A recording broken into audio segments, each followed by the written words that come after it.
Hello students, welcome back to this channel Dinesh sir live study. आप मेरे साथ सीख रहे हैं 2020 में आया हुआ 12th का नया सिलेबस मैथ्स 2 में चैप्टर नंबर 7 हमने स्टार्ट किया प्रोबेबिलिटी डिस्ट्रीब्यूशन। ये जो चैप्टर है इसका पूरा बेसिक कंसेप्ट जो मैंने आपको लास्ट लेक्चर में दिया ही था, आज हम स्टार्ट कर रहे हैं एक्सरसाइज 7.1। इसके अंदर अप्रॉक्स 14 to 16 क्वेश्चन है और ये जो चैप्टर है ये 5 mark with option, without option 3 mark का होता है। ये चैप्टर का वेटेज है, टेक्स्ट बुक में देखेंगे तो 16 क्वेश्चन है टोटल। यहाँ पर ये जो एक्सरसाइज है 7.1, इसमें क्वेश्चन नंबर 1 से लेके क्वेश्चन नंबर 16 इतने क्वेश्चंस हैं एक्सरसाइज 7.1 के अंदर। एंड इसके बाद एक्सरसाइज 7.2 भी है, बट ये जो है अभी जो 2021 में जो एग्ज़ाम होने वाली है उसमें नहीं पूछा जाएगा, बट आने वाली जो साल की एग्ज़ाम्स होंगी 21 के बाद उसमें ये 7.2 होगा। बट करंट ईयर के स्टूडेंट को ये नहीं सीखना है। तो अभी मैं सबसे पहले 7.1 स्टार्ट कर रहा हूँ, इतना बताऊंगा। ओके, इसी में से आपको क्वेश्चंस आएंगे। इसका जो वेटेज है 5 मार्क का वेटेज है, 5 मार्क के क्वेश्चन इसमें से आ सकते हैं विथ ऑप्शन। तो आओ चलो शुरू करते हैं। इसका जो बेसिक कंसेप्ट मैंने आपको बताया था वो सब कुछ आना चाहिए कि प्रोबेबिलिटी मास फंक्शन होता क्या है, प्रोबेबिलिटी डिस्ट्रीब्यूशन क्या होता है, CDF क्या होता है, एक्सपेक्टेड वैल्यू क्या होती है, वेरिएंस क्या होता है और स्टैंडर्ड डेविएशन। तो अगर आपने लास्ट लेक्चर नहीं दिखा है तो पहले वो देख लीजिए, सारे फॉर्मूले याद कीजिए, ट्रिक याद कीजिए, एंड इसके बाद ये बहुत ही ईजी लगने वाला है आपको। चलो मेरे साथ शुरू करते हैं एक्सरसाइज 7.1। एक्सरसाइज 7.1 का सबसे पहला क्वेश्चन देखो। अभी यहाँ पर मैं रिक्वेस्ट करूंगा, टेक्स्ट बुक के अंदर जो क्वेश्चंस है अभी जो हम करने जा रहे हैं वो काफ़ी लंबे चौड़े थियोरेटिकल क्वेश्चन है, तो आपको टेक्स्ट बुक लेके बैठना है। मैं यहाँ पर क्वेश्चन डिस्प्ले भी कर दूंगा वीडियो के अंदर, लेकिन आप टेक्स्ट बुक लेके बैठो, क्योंकि जब तक आपको क्वेश्चन समझ में नहीं आएगा तो सॉल्यूशन भी समझ में नहीं आएगा। कोई भी क्वेश्चन का सॉल्यूशन सीखने से पहले आपको क्वेश्चन अच्छे से पढ़ लेना चाहिए। पहला क्वेश्चन क्या है देखो, let X represent the difference between number of heads and number of tails obtained when a coin is tossed 6 times, what are the possible values of X. यहाँ पर क्वेश्चन क्या, ध्यान से पढ़ो। Let X represent the difference between number of heads and number of tail. एक x करके variable दिया हुआ और ये x है क्या कि जो नंबर ऑफ हेड होगा और नंबर ऑफ टेल होगा उनके बीच का डिफरेंस है। Obtained when a coin is tossed 6 time. एक कॉइन है उसको 6 बार ऐसे टॉस किया कॉइन को। कॉइन क्या होता है पता है ना, coin is like this, head आ सकता है या तो क्या आएगा टेल। अब जो कॉइन को 6 टाइम टॉस किया या एक साथ में 6 कॉइन को टॉस किया, एक टाइम में 6 कॉइन को एक साथ टॉस किया या एक ही कॉइन को 6 टाइम टॉस किया, between number of heads and number of tails obtained when a coin is tossed 6 time. तो कैसे करेंगे देखो, यहाँ पर क्वेश्चन नंबर 1 लिख दो। Okay, when a coin is tossed 6 times, अगर किसी एक कॉइन को 6 बार टॉस किया, समझ में आ रहा है तो क्या आएगा देखो, सैंपल स्पेस। जो सैंपल स्पेस कैसे आएगा, या तो समझो अभी देखो 6 बार टॉस किया, समझो एक ही कॉइन है इसको 6 बार टॉस किया, तो हो सकता है कि एक भी बार हेड नहीं आवे, 0 हेड, और पूरे 6 के 6 बार टेल आवे। ऐसा हो सकता है, क्या हो सकता है, हेड आएगा ही नहीं, 6 के 6 बार टेल आया। आप बोलोगे ऐसा रेयरली हो सकता है, लेकिन हेड आ भी सकता है। हाँ, हम सब केसेस को लेंगे। ऐसा हो सकता है कि ओनली 1 हेड आवे, अगर 6 टाइम में से एक हेड आया तो 5 टाइम्स टेल आएगा। हो सकता है 2 टाइम्स हेड आए, 2 टाइम्स हेड आया तो 6 टाइम्स है तो 4 टाइम्स टेल आएगा। हो सकता है 3 टाइम्स हेड आए तो 3 टाइम्स टेल आएगा। हो सकता है 4 टाइम्स हेड आए तो 2 टाइम्स टेल आएगा। 5 टाइम्स हेड आए तो 1 टाइम टेल आएगा। 6 टाइम हेड आए तो 0 टाइम टेल होगा। अब आप यहाँ पर एक पैटर्न देखोगे, जो हेड और टेल दोनों में हेड और टेल है। कैसे किया मैंने, 0 1 2 3 4 5 6, और यहाँ पर टेल को 6 5 4 3 2 1 0, यानी हेड का नंबर मैंने क्या किया 0 से लेके 6 तक लेके गया मैं, और जो टेल का नंबर था वो 6 से कम करते करते 0 तक लेके आया। तो यहाँ पर ये एक सैम्पल स्पेस हो गया। अब यहाँ पर क्या बोला है देखो, x क्या है, x represent the difference between number of head and number of tail. तो x फाइंड आउट करना है, x। तो x कैसे फाइंड आउट करोगे, इस तरह से, जो इनका डिफरेंस फाइंड करना है, जो हेड है और टेल है उसका डिफरेंस। तो 0 और 6 का डिफरेंस मतलब ये आ गया, समझ में आ रहा है। यहाँ पर 1 हेड और 5 टेल, 1 और 5 का difference, 2 and 4, number of head में से नंबर ऑफ टेल माइनस करना, 3 एंड 3 का डिफरेंस, देन 4 and 2 का difference, difference of 5 and 1, difference of 6 and 0। सो इस तरह से आपको क्या करना है, जो नंबर ऑफ हेड और टेल है उसको माइनस करना है, बिकॉज ये डिफरेंस बोला है। सो x क्या आ जाएगा, देखो फाइनली x 0 - 6 -6, 1 - 5 यहाँ पर -4, 2 - 4 -2, 3 - 3 0, 4 - 2 2, 5 - 1 4, 6 - 0 6। तो ये क्या आ गया, x आ गया। x रैंडम वेरिएबल था जो इनका हेड और टेल का डिफरेंस था। लाना क्या है, what are possible values of x, आ गया ना, these are the possible values of x। x क्या था, नंबर ऑफ हेड और टेल का डिफरेंस था, तो हमने सबको माइनस कर दिया। So these are the possible values of x। देखो ये चैप्टर का नाम देख के डरो मत, प्रोबेबिलिटी डिस्ट्रीब्यूशन, अरे बाप रे क्या हुआ, अरे कुछ नहीं, एकदम सिंपल है, बेसिक आ गया है ना। अभी स्टार्टिंग के 1-2 क्वेश्चन तो ऐसे कुछ ना कुछ पूछा है जो बहुत ही ईजी है, इसके बाद वाला तो प्रोबेबिलिटी मास फंक्शन का जो कंसेप्ट बताया था उसके ऊपर है। यहाँ से पहले कॉपी करो, मैं सेकंड बताता हूँ। अब क्वेश्चन नंबर 2 देखो, टेक्स्ट बुक अपने पास रखो, क्वेश्चन पढ़ते रहो। An urn contains 5 red and 2 black balls, 2 balls are drawn at random, x denotes number of black balls drawn, what are possible values of x। Question को ध्यान से देखते रहो। अब थोड़ा सा समझाने की कोशिश करूंगा। अर्न मतलब क्या होता है, एक टाइप का लोटा होता है या तो केटली होता है या एक कोई तो बर्तन है, ऐसे समझ सकते हो। तो यहाँ से मैं बनाने की कोशिश कर रहा हूँ, यहाँ पर इस तरह से कोई एक बर्तन है, ओके, ये अर्न हम इसको बोल सकते हो।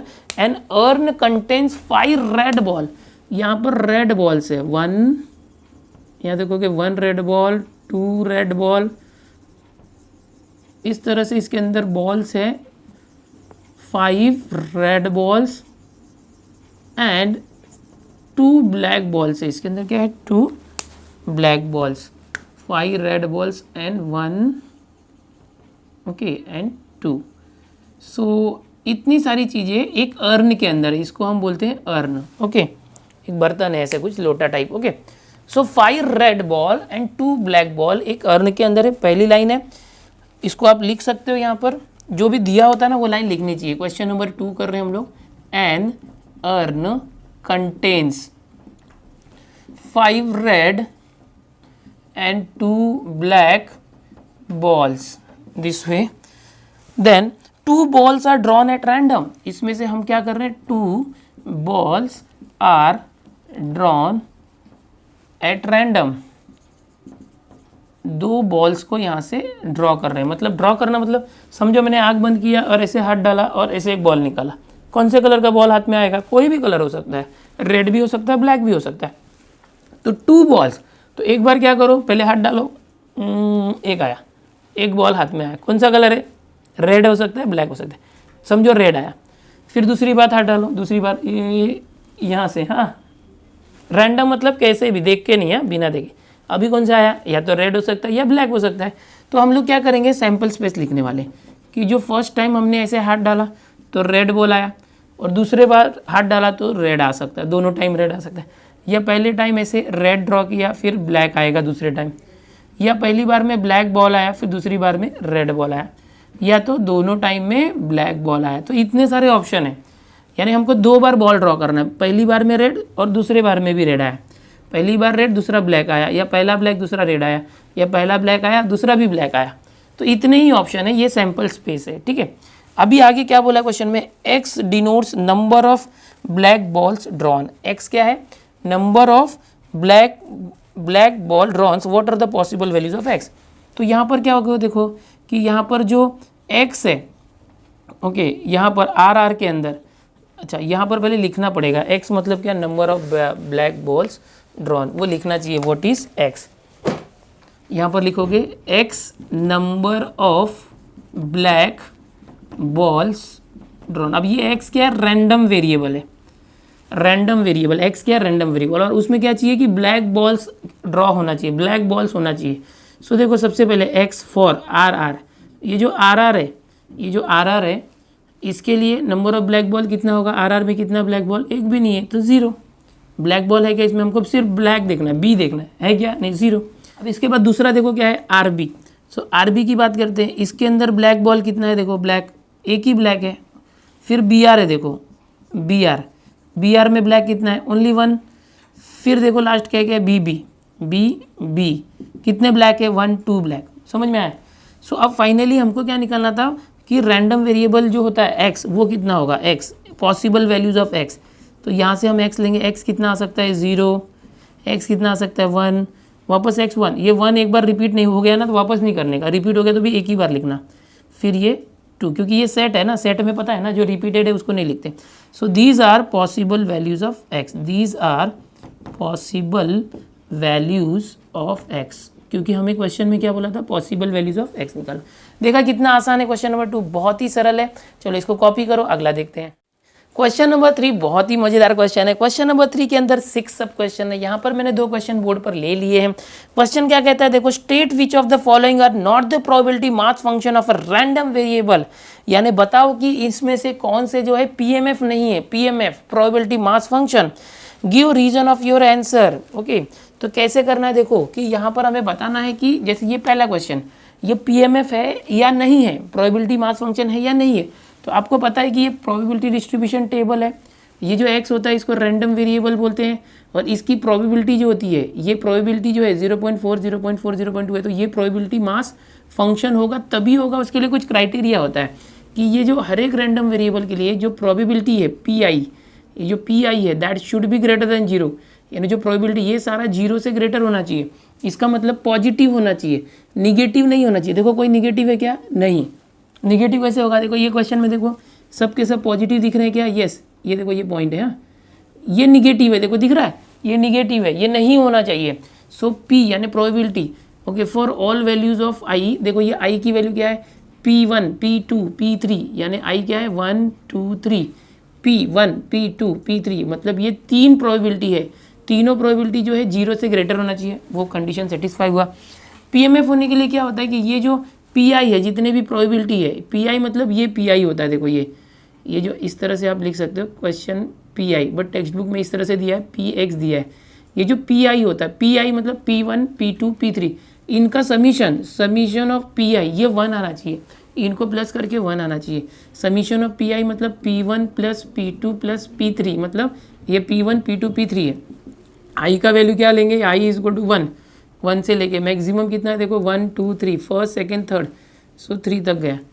तो क्या आ जाएगा, देखो P1 कितना है 0.4, P2 0.4 प्लस P3 0.2, सबको प्लस करो, 2 4 6 4 10 और 1 कैरी आई, यानी एग्जैक्टली 1 आ गया। तो देखो summation of probability from I to 1 is equal to 3, कितना आ गया, 1 आया। अगर ये 1 आ रहा है, देयरफॉर क्या क्वेश्चन था टेक्स्ट बुक में, देखो जो क्वेश्चन था, this is a probability mass function of random variable, therefore given data is, या तो distribution table is, therefore given data is, क्या पूछा, PMF probability mass function of random variable. इस तरह से आपको लिखना चाहिए, या तो आप ऐसे लिखोगे given distribution table is PMF, okay, ऐसे लिख देना। तो ये फर्स्ट हो गया। अभी सेकंड क्वेश्चन भी देखो ऐसे ही है, इसके अंदर करना वही है कि बताओ कि पीएमएफ है कि नहीं है। तो कैसे करोगे, तो यहाँ पर हमने रीज़न में ये दिखा दिया, 2 रीज़न होते हैं कि भाई पहले तो प्रोबेबिलिटी जो है, हर एक टर्म की जो प्रोबेबिलिटी है वो पॉजिटिव होनी चाहिए, 0 से ग्रेटर मतलब पॉजिटिव माइनस में नहीं होना चाहिए, और दूसरा क्या, इन तीनों को प्लस करके 1 आना चाहिए। यही कंसेप्ट क्वेश्चन नंबर 3 के अंदर, ये फर्स्ट क्वेश्चन है, फिर second third fourth fifth six सब में आएगा, बहुत ईजी है। अब यहाँ प्रोबेबिलिटी पहले चेक करो, सब पॉजिटिव है क्या, नहीं, ये एक निगेटिव है। तो आप लिखोगे प्रोबेबिलिटी ऑफ एक्स, एक्स कौन सा प्रोबेबिलिटी ऑफ एक्स, ये निगेटिव कब है, जब एक्स की वैल्यू कितनी है 3, so probability of X value 3 is equal to minus 0.1। जब एक्स 3 है तो पी एक्स कितना है, माइनस 0.1 है, विच इज़ लेस देन 0, जो 0 से कम है, निगेटिव है, और ये प्रोबेबिलिटी जो है निगेटिव नहीं होनी चाहिए। देयरफॉर गिवन डिस्ट्रीब्यूशन टेबल, या डेटा लिख सकते हो, distribution table is not a PMF, यानी ये पीएमएफ नहीं है। ओके, इस तरह से गिवन डेटा लिख सकते हो, डिस्ट्रीब्यूशन टेबल लिख सकते हो, okay, this is not PMF ऐसे लिख सकते हो। चलो कॉपी करो, आगे देखते हैं। तीसरे में तीसरा क्वेश्चन देखो क्या दिया है, इस तरह से टेबल दिया, करना वही है कि प्रोबेबिलिटी मास फंक्शन है या नहीं चेक करो और रीजन के साथ बताओ। तो कैसे करेंगे, देखो तीसरा फोर्थ है, बहुत इजी है, ये आप खुद से भी कर सकते हो, फिर भी मैं आपको बता देता हूँ। यहाँ पर ये जो x है ना 0 1 2, ये पॉजिटिव निगेटिव होगा तो चलेगा, देखो यहाँ पर ये निगेटिव है तो चलेगा, बट ये जो प्रोबेबिलिटी की वैल्यू है ये निगेटिव नहीं होनी चाहिए, ये निगेटिव नहीं होना चाहिए। तो यहाँ पर हम देखेंगे कि प्रोबेबिलिटी ऑफ आई मतलब ये कोई निगेटिव है नहीं, so greater than 0 for all values of i. तो ये देखो ये पी आई है ना, तो ये 1 2 3 होता है, 1 यहाँ मत देखो 0 1 2, ये 1 2 3, यानी फॉर ऑल वैल्यूज ऑफ आई की ये जो वैल्यूज है 1 2 3 होगी तो ये 0 से बड़ा है पॉजिटिव, पहला रीज़न हो गया। अब क्या करो, इसका टोटल करो, ये जो प्रोबेबिलिटी है फॉर आई इसका समीशन करो, from I is equal to 1 2, यहाँ पर कितने हैं 3 है, तो 3 क्या हो जाएगा, देखो P1 प्लस ये P1 P2 P3, इनको सीधा प्लस करना है, ये दिखाने के लिए हम लिखते हैं। P1 कितना है देखो 0.1, P2 0.6, P3 0.3, सो 6 3 9 1 10, तो ये 10 आ गया और 1 डिजिट पे यानी 1 आ गया। So summation of probability from I is equal to 1 to 3, this is equal to 1, therefore given data, या तो given therefore given distribution is, या तो गिवन डिस्ट्रीब्यूशन टेबल इज, या तो सिर्फ डिस्ट्रीब्यूशन लिखोगे ना तो भी चलेगा, आप लोग सिर्फ डिस्ट्रीब्यूशन लिखो, हाँ, therefore given distribution is a PMF, इतना लिख दिया तो भी चलेगा, टेबल मत लिखो, ओके। अब हर बार में क्या लिखो, सिर्फ given distribution is a PMF. चलो यहाँ पर फोर्थ वाला क्वेश्चन भी देखो। अब फोर्थ वाले में देखो ये जेड है, जैसे यहाँ पर एक्स होता था रैंडम वेरिएबल, अभी यहाँ पर जेड है, चलेगा ना, रैंडम वेरिएबल एक्स या तो वाई या तो जेड होता है, तो इसकी वैल्यूज़ नहीं देखना है हमें सिर्फ प्रोबेबिलिटी की वैल्यूज़ देखना है कि प्रोबेबिलिटी आई इसकी वैल्यू ग्रेटर देन 0 होना चाहिए, तो सब 0 से ग्रेटर है, मतलब पॉजिटिव है, कोई निगेटिव है क्या, नहीं, ठीक है। Probability of I should be greater than 0, okay. और यहाँ पे for all values, for all, ये आपने लॉजिक चैप्टर में देखा था, फॉर ऑल वैल्यूज़ ऑफ आई, यहाँ पर कितने हैं देखो 1 2 3 4 5, सो 1 2 3 4 5, यानी P1 P2 P3 P4 P5 सबके लिए 0 से ग्रेटर है, ओके, किसी के लिए निगेटिव नहीं है। अब क्या करेंगे, इसका समीशन, जो PI है उसका summation from I is equal to 1 से लेके 1 2 3 4 5 तक, ओके, I का वैल्यू, ओके। तो कैसे करेंगे, P1 plus P2 plus P3 plus P4 plus P5। So पहला प्रोबेबिलिटी क्या है 0.3, दूसरा प्रोबेबिलिटी 0.2, तीसरा प्रोबेबिलिटी 0.4, ये 0 प्लस 0.05 इज इक्वल टू, सबको प्लस करो। अब देखो ये 0.05 है, 3 पॉइंट के बाद 3 पॉइंट के बाद 2 5 4 9 और ये 0, तो 0.9 और ये सेकेंड डिजिट 5 है, 1 आया क्या, नहीं आया। Summation of P I from I is equal to 1 to 3 is 0.95 is not equal to 1 नहीं है, देयरफॉर गिवन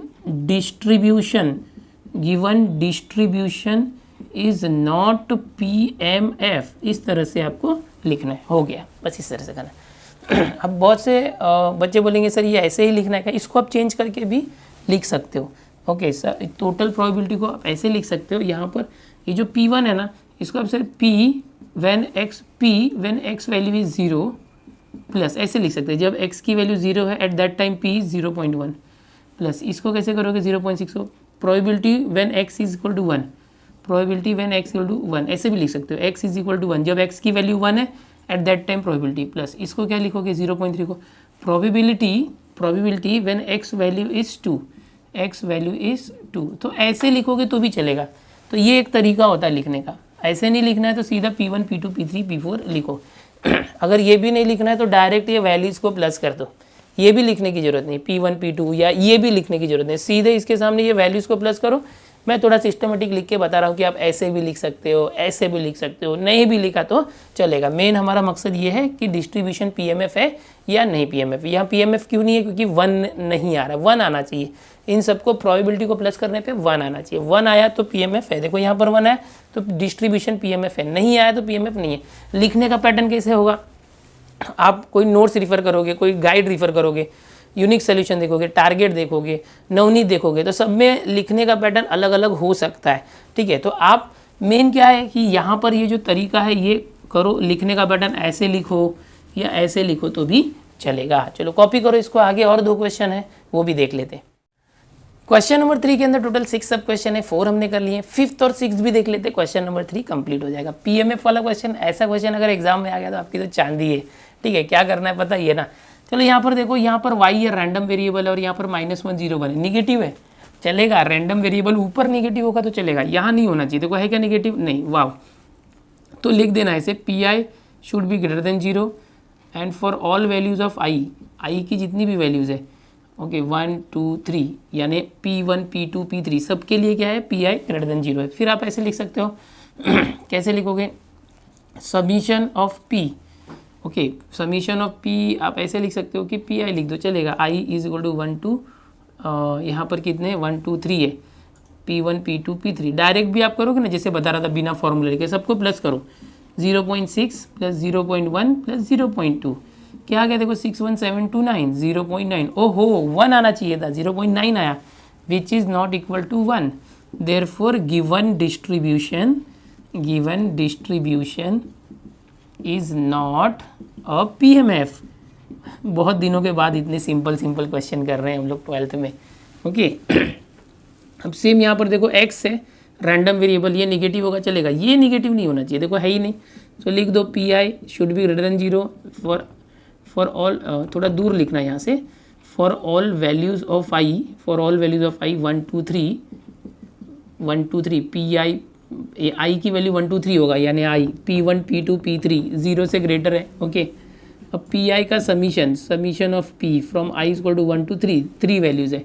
चलो टोटल मारो, 0.3 प्लस 0.4 प्लस 0.3, 3 4 7 3 10, 1.0 यानी 1। जो समीशन पी आई था क्या आया, वो 1 आया पीएमएफ का। सो आप क्या लिखोगे, therefore given distribution is PMF. मैंने पहले दूसरे क्वेश्चन में डेटा या डिस्ट्रीब्यूशन टेबल बोला था, अब डिस्ट्रीब्यूशन लिखोगे तो भी चलेगा। Given distribution is a PMF, इस तरह से लिख देना। तो क्वेश्चन नंबर 3 के अंदर 6 सब क्वेश्चन थे, वो कंप्लीट हो चुके हैं, यहाँ से कॉपी कर लो, और ऐसा क्वेश्चन आए तो आप तो खुश हो जाओगे। चलो देखते हैं नेक्स्ट क्वेश्चन। क्वेश्चन नंबर 4 देखो, थोड़ा अलग है अब। हाँ, अभी तक पीएमएफ देख रहे हैं, तो क्वेश्चन नंबर 4 में 3 सब क्वेश्चन है। पहला ले रहा हूँ मैं, सबको क्या करना है, फाइंड द प्रोबेबिलिटी डिस्ट्रीब्यूशन, यानी वो टेबल जो अभी दिया था ना क्वेश्चन में 3 में, वैसा टेबल बनाना है। प्रोबेबिलिटी डिस्ट्रीब्यूशन मतलब टेबल होता है जिसमें x की वैल्यू होती है और px की वैल्यू होती है। तो वो टेबल कैसे बनाएंगे, कंडीशन दिया number of heads in 2 tosses of a coin, okay. तो कैसे करेंगे, देखो फॉर 2 टॉसेस ऑफ कॉइन, मतलब कि एक कॉइन है, कोई समझो एक कॉइन है, सिक्का होता है ना, रुपया यार, कॉइन है, ऐसे उड़ाया तो क्या आएगा, या तो हेड आएगा या टेल आएगा। बट जब 2 कॉइन टॉस करते हैं तो सैम्पल स्पेस आपने 10th में सीखा था, when you will toss 2 coins, दोनों पे हेड आएगा, या पहला हेड दूसरा टेल, या पहला टेल दूसरा हेड, या दोनों टेल आएगा। याद है, नहीं अगर याद है तो ऐसे याद रखो, हेड हेड टेल टेल, 2 बार हेड 2 बार टेल, फिर एक हेड एक टेल, एक हेड एक टेल, ये याद रखो। ये चारों को यहाँ पर मैंने लिख दिया। क्या ट्रिक है, पहले 2 बार हेड फिर 2 बार टेल, फिर उसके बाजू में एक हेड एक टेल, एक हेड एक टेल, ये ट्रिक है, ओके। अब क्या करेंगे, देखो अब यहाँ पर क्या था, number of heads in 2 tosses, इसका प्रोबेबिलिटी डिस्ट्रीब्यूशन। तो यहाँ पर लेंगे x नंबर ऑफ हेड्स, ये रैंडम वेरिएबल है, x क्या random variable number of heads, okay. तो चलो ये पहले वाले के लिए क्या होगा, x फॉर एच के लिए x की वैल्यू क्या होगी, इसमें नंबर ऑफ हेड कितना है, नंबर ऑफ हेड, NO मतलब नंबर ऑफ हेड, हेड कितने हैं 2। एच टी में नंबर ऑफ हेड कितना है, एक ही हेड है। T H number of head कितना है, कितने हेड्स है, एक ही हेड है, देखो ये। टी मतलब रैंडम वेरिएबल फॉर टी कितने हेड है, देखो एक भी हेड है क्या, नहीं है, 0। सो x कितना आ गया, x आ गया 2 1 या 0, नंबर 0 1 2, इस तरह से। तो ये हमने रैंडम वेरिएबल जो x है उसकी वैल्यू निकाली। अब हमको क्या करना है, डिस्ट्रीब्यूशन लेना है। डिस्ट्रीब्यूशन कैसे करेंगे, प्रोबेबिलिटी डिस्ट्रीब्यूशन, ध्यान से देखो मैं कैसे बता रहा हूँ, प्रोबेबिलिटी डिस्ट्रीब्यूशन, ये हर बार आपको करना है, टेबल बनाना है। जब भी प्रोबेबिलिटी डिस्ट्रीब्यूशन करना होगा तो टेबल इस तरह से आप करो, ओके। x रैंडम वेरिएबल, ये जो x आया है वो, और उसकी प्रोबेबिलिटी। अब x की वैल्यू क्या क्या है, देखो 0 1 2, 0 1 2, ये आ गया। अब देखो यहाँ पर प्रोबेबिलिटी लिखना है। 0 देखो यहाँ पर कितनी, 0 मतलब कि जो टेल है, ओके, 0 कौन है, जो दोनों टेल है, दोनों टेल कितना है, देखो ये एक ही है, और टोटल कितने हैं 1 2 3 4। NS कितना है, NS जैसे लिखते हैं ना, number of sample space as NS 1 2 3 4, NS 4 है। बट ये जो 0 हेड आना चाहिए वो कितने जन है, एक ही है ये 0 हेड आने वाला, तो 1/4 कितना आ गया, 1/4। अभी 1 हेड आना चाहिए, ऐसे कितने लोग हैं, 1 हेड है जिसमें दोज हैविंग 1 हेड, तो एक ये और एक ये, तो 2 जन है टोटल, 1 2 3 4, 4 में से 2 है, सो 2/4, 2/4 यानी क्या होगा, 2 2 ज़ा 4, 1/2 हो गया, सो ये 1/2 हो गया, समझे। अभी तीसरा क्या है, 2 हेड आना चाहिए, 2 हेड आना चाहिए, तो कौन है 2 हेड वाला, ये है। सो ये कितने जन है ऐसे जिसमें 2 हेड है, ये 4 में से एक ही है, सो 1/4, 1/4। ये प्रोबेबिलिटी निकालने का शॉर्टकट तरीका है। लास्ट बेसिक लेक्चर में आपने देखा था किस तरह से NA निकालना पड़ता था, फिर NS, पहले NS फिर NA, फिर NA/NS, फिर PA आता था, है ना, 10th में सीखा था। वो सब करने की जरूरत नहीं, डायरेक्ट ऐसे करने का, ठीक है। फिर से देखो बताता हूँ कैसे किया मैंने। 0, x की वैल्यू 0 कब है, 0 कब है, जब TT आता है, यानी नो हेड, हेड नहीं है। 0 मतलब, x मतलब क्या है, देखो नंबर ऑफ हेड, x मतलब नंबर ऑफ हेड, तो जब हेड है ही नहीं तो कौन है वो TT। अभी टोटल NS कितना है, 1 2 3 4, 4 में से एक है, तो कभी भी आता है कोई 4 में से एक, मतलब ऐसे लिखते हैं 1/4 ऐसे लिखते हैं, समझ में आ रहा है। तो इस तरह से हमको प्रोबेबिलिटी निकालनी है। आगे के और क्वेश्चन में बताऊंगा, आपको समझ में आ जाएगा। तो ये हो गया प्रोबेबिलिटी डिस्ट्रीब्यूशन। प्रोबेबिलिटी मैंने डायरेक्ट कर दिया, तो चलो इसको आप कॉपी कर लो। पहला हुआ फोर्थ में फर्स्ट, इसे सेकंड और थर्ड है, फोर्थ में 3 क्वेश्चन है, कॉपी करो इसको। फोर्थ में जो सेकंड है उसमें क्या बोला, वैसे ही है, फर्स्ट के जैसे ही सेकंड है, बट यहाँ पर क्वेश्चन में बोला नंबर ऑफ हेड्स इन 3, जहाँ पर 2 था ना वहाँ पर 3 टॉसेस ऑफ अ कॉइन है, इसके पहले 2 टॉसेस था। तो अगर फॉर 3 टॉसेस करना है तो सैंपल स्पेस क्या आएगा, याद करो कैसे लिखते थे शॉर्ट में, देखो जब 3 होता है ना 4 बार H लिखते हैं, 4 बार T लिखते हैं, 4 टाइम्स H 4 टाइम्स T, फिर 2 बार H 2 बार T, 2 बार H 2 बार T, फिर 1 बार H 1 बार T, H T H T H T। ये तरीका है, ट्रिक है। पहले 4 बार H लिखो, फिर नीचे 4 बार T, फिर 2 बार H 2 T 2 H 2 T, फिर 1 H T H T H T, इस तरह से, ओके। अब क्या क्या है देखो, triple H H H T H T H H T T, फिर T H H T H T T T H T T T। अब ये जो आया है ना ये सैम्पल स्पेस है, ओके। एंड यहाँ पर अगर आप चाहिए तो NS लिख सकते हो, NS इज 8 प्रोबेबिलिटी निकालने के लिए। टोटल 1 2 3 4 5 6 7 8 एलिमेंट्स हैं। लेकिन अभी रैंडम वेरिएबल है, x number of heads, number of heads, हमने एक रैंडम वेरिएबल लिया कि लेट लिख सकते हो, let X number of heads, यानी जितने हेड आए। तो चलो देखते हैं। अभी यहाँ पर ट्रिपल H है, देखो यहाँ पर ट्रिपल H में कितने हेड्स हैं, random variable for triple H। ये जो ट्रिपल H है इसमें कितने हेड्स हैं, 1 2 3 हेड्स है, समझ में आया। और देखो यहाँ पर 1 2 और ये देखो इन तीनों में क्या है, देखो 1 2 3, इन तीनों में 2 बार H है, 2 बार H 2 बार H 2 बार H। तो लिख दो कौन से है, H H T, फिर random variable for H T H, फिर random variable for T H H। इन तीनों के लिए हेड कितना है, हर एक में 2 हेड है, 2 head 2 head, so number of head is 2। अब देखो नंबर ऑफ टेल 2 है, ऐसे कितने हैं समझने के लिए कर रहे हैं। यहाँ पर 2 टेल है, 2 टेल 2 टेल, ये भी। सो कौन कौन सा है, देखो यहाँ पर 2 टेल है, H T T T, number of x random variable of T H T और T T H। इसमें कितने टेल, अच्छा अभी यहाँ पर है ना हम लोगों को सिर्फ हेड देखना था, नंबर ऑफ हेड्स, टेल कितना वो मत देखो। तो यहाँ पर 3 बार हेड था, ओके, तो ऐसा सिर्फ ये अकेला था, उसमें हेड कितने 3। यहाँ पर ये 3 होते, इसके अंदर हेड कितने थे 2। अब यहाँ पर 2 टेल वाले हैं, बट हेड देखना है, टेल मत देखो। हेड यहाँ पर देखो, इसमें भी 1 हेड है, इसमें भी 1 हेड, इसमें भी 1 हेड, मतलब 1 हेड है। टेल को नहीं काउंट करेंगे हम लोग, हाँ सिर्फ क्योंकि हमने नंबर ऑफ हेड्स की बात की है, क्वेश्चन में ही बोला number of heads, only heads, tail को देखना नहीं है, तो हेड देखना था। तो यहाँ पहले में 3 हेड था, यहाँ पर 2-2 हेड था, यहाँ पर 1-1 हेड है। अभी ये लास्ट वाला देखोगे तो इसमें एक भी हेड नहीं है, तो x T T T 0 head, एक भी हेड नहीं है, हेड है ही नहीं। तुम बोलोगे 3 टेल तो है, टेल देखने ही नहीं बोला हमको, एक्स हमने जो लिया नंबर ऑफ हेड्स है, हम सिर्फ नंबर ऑफ हेड्स को रैंडम वेरिएबल बोलेंगे। अब आगे चलो देखते हैं, इसको मैं रफ करता हूँ, ये ट्रिक था। अभी प्रोबेबिलिटी डिस्ट्रीब्यूशन बनाना, प्रोबेबिलिटी डिस्ट्रीब्यूशन टेबल, तो प्रोबेबिलिटी डिस्ट्रीब्यूशन सिर्फ बोलेंगे तो भी चलेगा। हाँ, अभी एक टेबल कर दो इस तरह से, प्रोबेबिलिटी डिस्ट्रीब्यूशन मतलब इस तरह से एक टेबल करना होता है, एक्स एंड उस एक्स की प्रोबेबिलिटी। अब एक्स क्या क्या है देखो, एक्स 3 है, 2 है, 1 है, 0, यानी नंबर ऑफ हेड। एक्स मतलब क्या है, नंबर ऑफ हेड, कितने हेड है किसके अंदर। सो ये इसके अंदर 3 हेड है और इन तीनों के अंदर 2-2 हेड है, इन तीनों के अंदर 1-1 हेड है, इसके अंदर एक भी हेड नहीं। तो हम छोटे से लेंगे 0 1 2 3 ऐसे लेना, 0 1 2 और 3, ओके।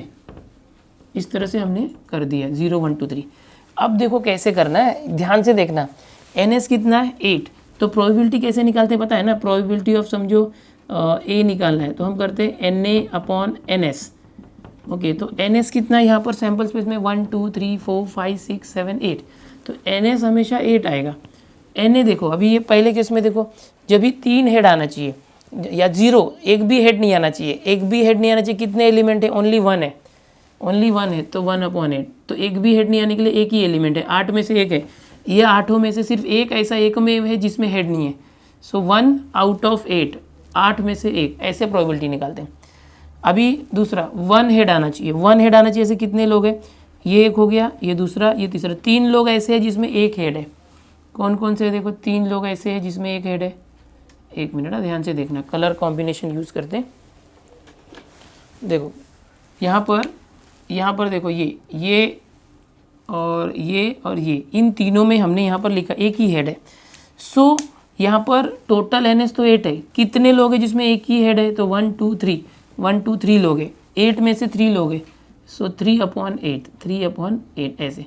अभी 2 हेड कितने जन में है, देखो ये 2 हेड, तो 1 2 3, ब्लू कलर से देते हैं कौन कौन से, देखो HT, ये वाला HTH, और इन तीनों के अंदर 2 हेड है।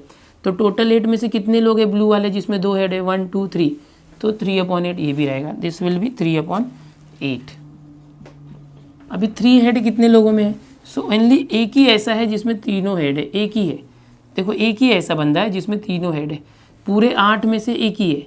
सो कितने जन है, पूरे 8 में से एक ही है, यानी प्रोबेबिलिटी क्या आ गया, 1/8। ये लिख के दिखाने की जरूरत नहीं है, हो गया। This is the probability distribution table. इस तरह से करना है, इसको कॉपी कर लो। चलो आगे देखते हैं। फोर्थ में थर्ड देखते हैं। अगर आपको फर्स्ट और सेकंड आ गया तो थर्ड भी आ जाएगा। इसमें सेम क्वेश्चन है, यहाँ पर हेड्स जो है 4 बोला है। कंसेप्ट वही है कि number of heads in 4 tosses of a coin, एक ही कॉइन को 4 बार टॉस किया। सो 4 टॉसेस ऑफ अ कॉइन। उसी तरह से करो सैम्पल स्पेस। अब सैम्पल स्पेस क्या आएगा, देखो होता क्या है कि 2:n का कंसेप्ट होता है, 2:n। अगर 1 n की वैल्यू 1 है, एक ही कॉइन टॉस किया, या n की वैल्यू 2 है, 2 कॉइन्स टॉस्ड, n की वैल्यू 3 है, n की वैल्यू 4 है, तो पॉसिबल आउटकम्स कैसे आएंगे वो कैसे पता चलेगा। तो 2:n का ट्रिक होता है। अगर n वैल्यू 1 है तो 2:1 कितना आ जाएगा, 2 आ गया। देखो 2:n का फॉर्मूला, n की वैल्यू 2 है तो 2:2 इज इक्वल टू 4, n 3 है तो 2:3 इज इक्वल टू 8, n की वैल्यू 4 है, n 4 है तो 2:4 इज इक्वल टू 16। इसका मतलब क्या समझ में आ रहा है पता है, कि अगर एक कॉइन टॉस किया तो 2 सैम्पल स्पेस आएगा, NS इक्वल टू 2 आएगा। अगर 2 कॉइन टॉस किया तो 4 ऑप्शंस आएंगे सैम्पल स्पेस के अंदर। 3 कॉइन टॉस किया, अभी हमने करके देखा था, तो 8 सैम्पल स्पेस का आया था, NS 8 आया था। और 4 कॉइन टॉस करोगे तो 16 आएगा, NS कितना आएगा 16, S के अंदर 16 एलिमेंट आएंगे। तो अगर 16 एलिमेंट आ रहे हैं तो उसको हाफ ऑफ करो, 8 समझ में आ रहा है, अच्छे से समझाने की कोशिश करूँगा। तो कैसे करेंगे, 8 बार H लिखो, 1 2 3 4 5 6 7 8, और 8 बार टेल लिखो, 1 2 3 4 5 6 7 8, इतने सारे आएंगे 16।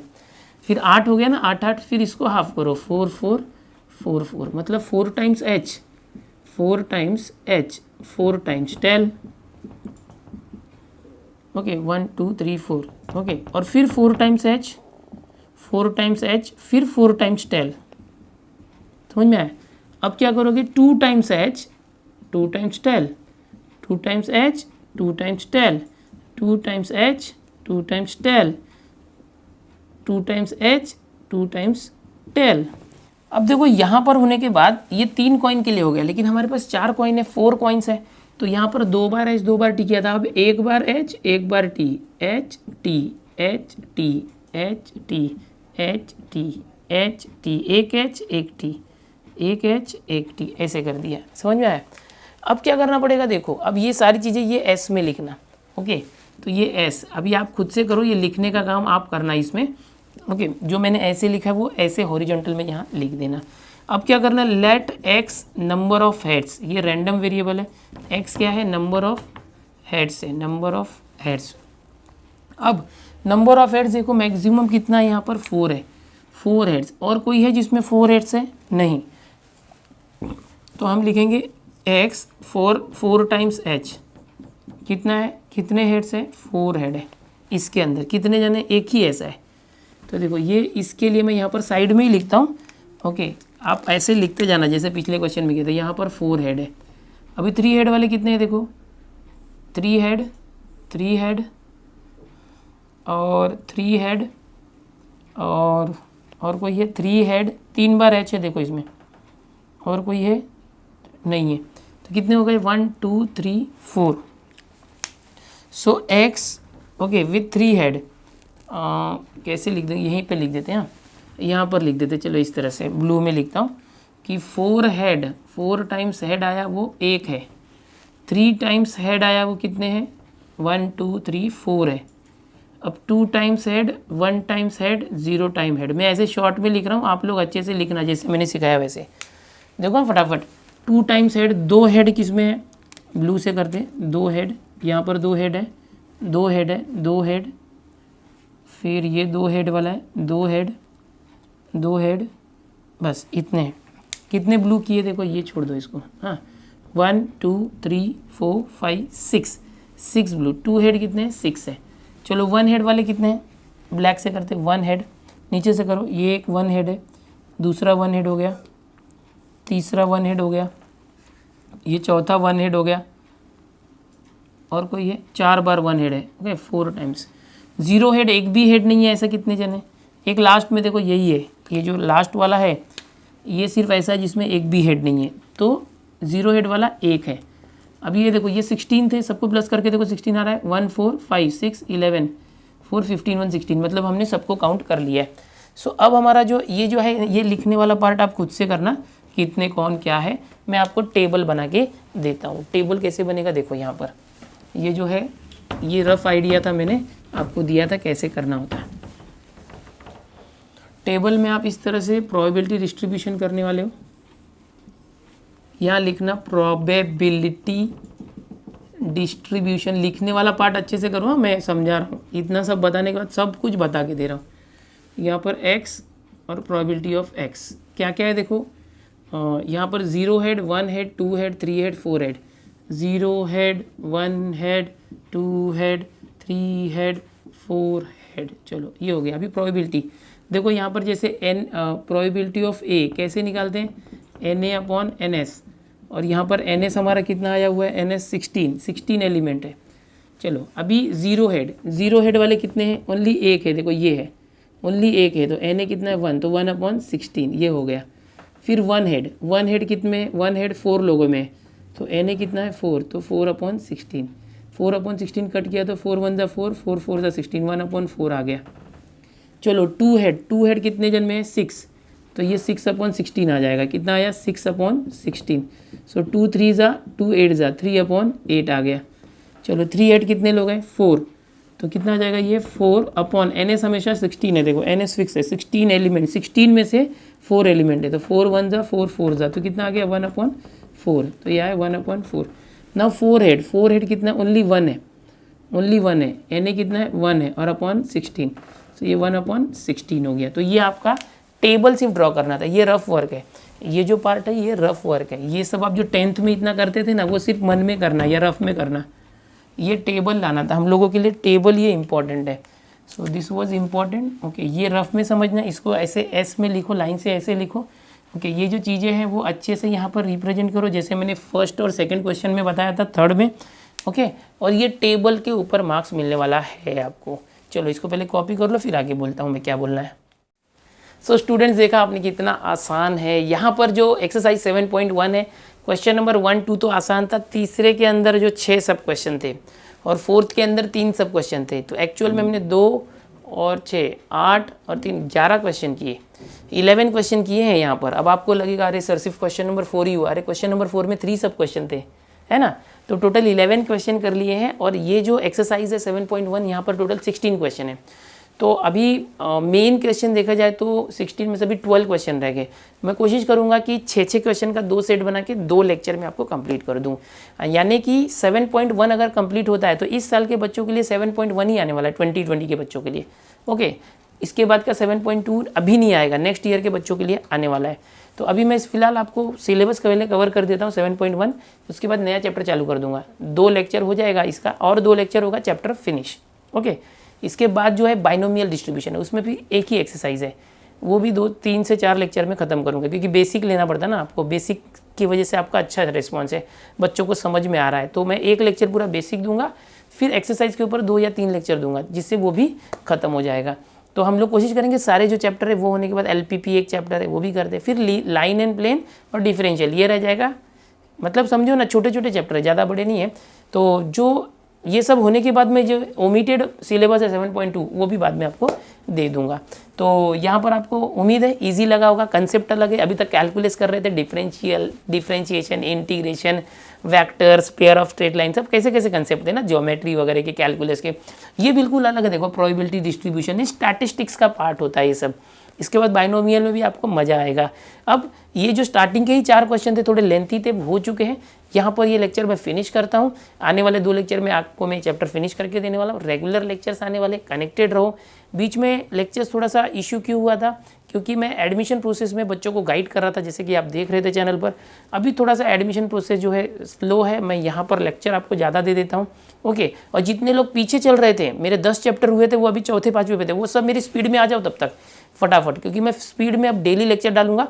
चैनल पर अगर पहली बार आए हो तो सब्सक्राइब कर लो, ठीक है। और वीडियो को अपने दोस्तों में ज़्यादा से ज़्यादा शेयर करो। और हर एक वीडियो जब आता है आपको लगता है यूजफुल है तो लाइक कर दिया करो यार, उससे रेटिंग बढ़ती है वीडियो की, ठीक है। चलो मिलते हैं नेक्स्ट लेक्चर में, क्वेश्चन नंबर 5 ऑनवर्ड करेंगे आगे। बाय।